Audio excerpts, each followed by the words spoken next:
Welcome back to the next class of Theory of Computation. In this class, we are going to look at another example on language specification using context-free grammar.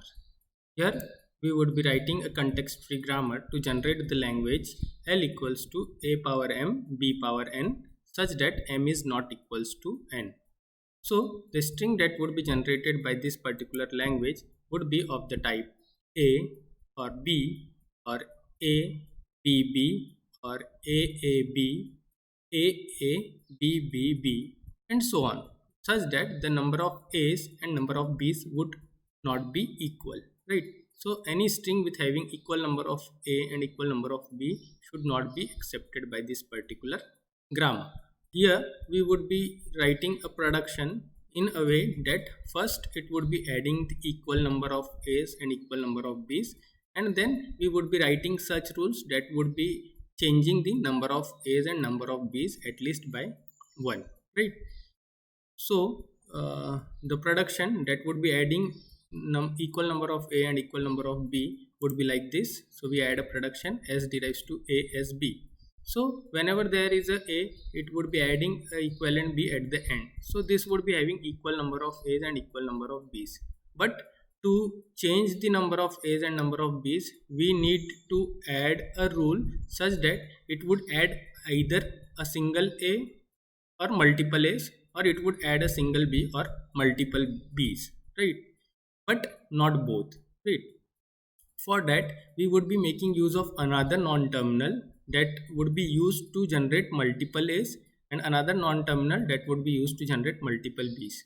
So to repeat number of A's, we would be writing a production as S derives to AA. So this would be generating at least one A which is more than the number of B's, right?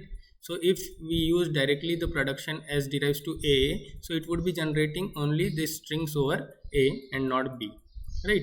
Similarly, to add at least one B more than the number of A's in the production or in the required string, we would be writing another production rule such that S derives to B would be a string. So it would be S derives to BB. So it would be adding one B more than the number of A's in the string, right? At least one B. Now to repeat the number of A's, we would be writing a production for the non-terminal A such that it would repeat the number of A's.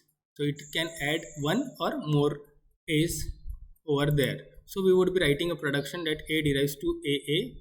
This can be used repeatedly to add m number of A's, and whenever it is to be terminated, it would be A would be replaced by epsilon, right? Similarly, for B, we would be writing a production for the non-terminal B such that it would be repeating the number of B's, n number of B's which are required, and whenever it is to be ended, it would be replacing B with epsilon. So by using this set of production rules, we can generate a language of the form A power M, B power N such that M and N are not equal. So the grammar can be represented as G equals to set of S, A, B, which represents the set of non-terminals, A comma B that represents the set of terminals, P is the set of production rules given by this set of productions, and S as the start symbol of the grammar. Right. Now consider another example. Here we would be writing a context-free grammar to generate the language of the form L equals to A power P, B power Q and C power M such that Q is equals to P plus M. This indicates number of B's would be equal to the number of A's plus the number of C's, right? So whenever there is a A in the string at the start, there would be an equivalent B in the center of the string, and whenever there is an additional B in the center of the string, then there would be an equivalent C at the end of the string, right? So this can be generated in two parts as follows. There would be a string that would be having A at the start, right? And there would be an equivalent B in between over here like this, right?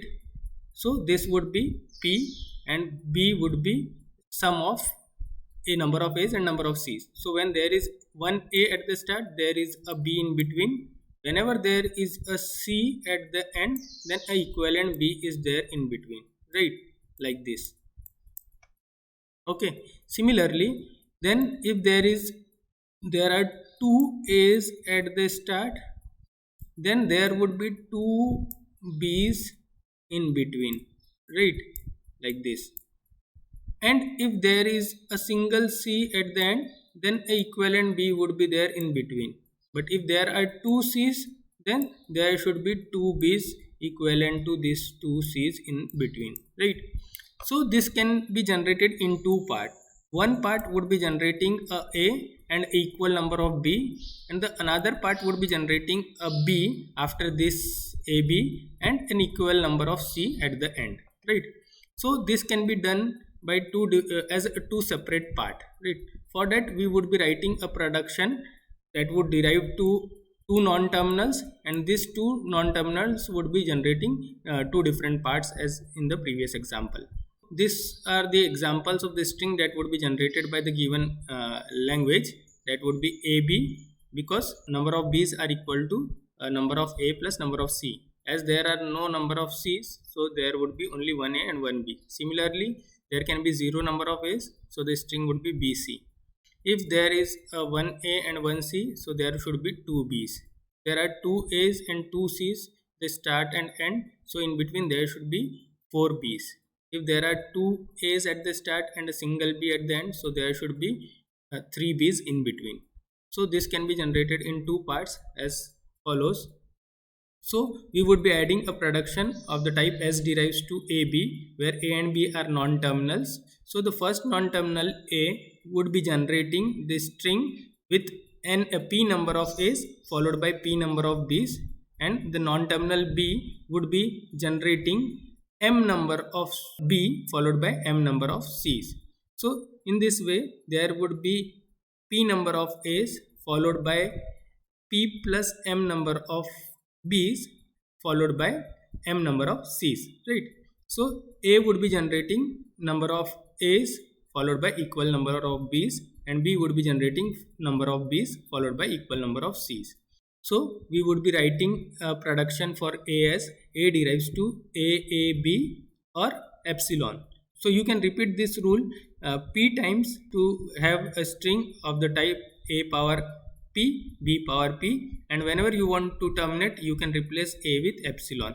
Similarly, for B, you can write a production as B derives to BBC. So this can be repeated m number of times to add m number of B's in between and m number of C's at the end. Whenever you want to terminate, you can replace B with epsilon, right? So in this way, by using this set of production rules, you can generate the language L equals to A power P, B power Q, C power M, such that Q is equals to P plus M. Thus the grammar G can be represented as SAB as the set of non-terminals, ABC as the set of terminals, P is the set of production rules given by this set of productions, and S as the start symbol of the grammar.